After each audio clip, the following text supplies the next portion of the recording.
Hello, this is Megan from Hope for the Journey, and I recently wrote a blog post on stress responses or trauma responses, and I wanted to make a video to expand on some of the points in that blog. So this video is going to be about the window of tolerance, which is a tool I use with every single one of my clients, and it's super helpful to use. So let's talk about it. Okay, so the window of tolerance is the brainchild of Dr. Dan Siegel, and basically the window of tolerance is the window or the zone or limits where we can live and work and play in a regulated way, even with the normal ups and downs of life. So everyone's window naturally just fluctuates in width throughout the day. But typically those with really wide windows can tolerate lots more of those fluctuations and ups and downs before they're a dysregulated ball of anxiety or depression. And then other people who might have really narrow windows will get kicked out of that window, even with the smallest of things, like not being able to find their keys or something. So we want nice wide windows. And when we're inside of our window of tolerance, we're able to learn and use new information. We're able to connect with others. We're able to stay grounded and present in the here and now. We're able to just feel a sense of safety and relaxation and happiness. So the more time we can spend in our windows, the better. But no matter how wide or narrow our windows are, we're all going to get kicked out of it at some point and either go up or down. So let's talk about what that looks like.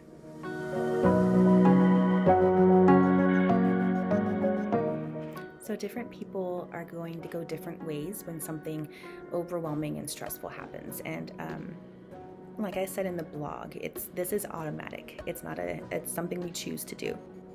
So we can either get really activated, which is called hyperarousal, or we can shut down, which is called hypoarousal. So hyperarousal is basically the fight or flight response. When you're hyperaroused, you might be feeling really anxious or panicked.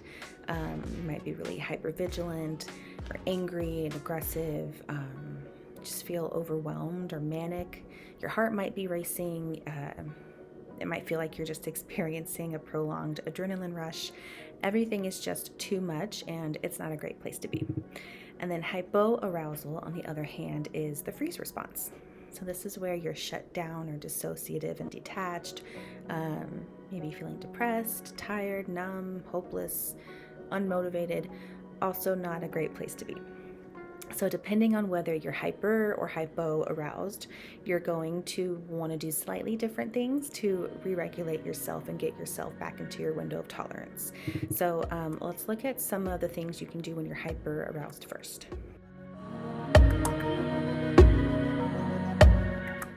Okay, so since hyperarousal is our fight or flight response, we're going to want to do things to calm our systems down. So we can do like some breathing or grounding exercises, some progressive muscle relaxation. We can engage our senses with some calming sensory input, like smelling some lavender or eucalyptus essential oils. We can pet a nice soft blanket or a pet if you have one of those. Take a nice relaxing bubble bath, journal. And then we can even regulate by expelling some of that fight or flight energy that we got from all the stress hormones flooding our bodies.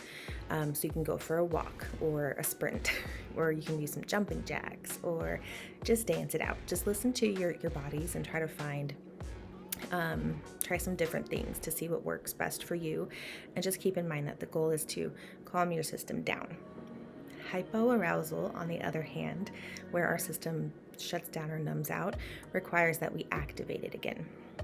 So again, it's helpful to activate your senses, but this time with some more energizing sensory input, like smelling citrus or mint, or holding some ice cubes, taking a cold shower, eating something sour or spicy.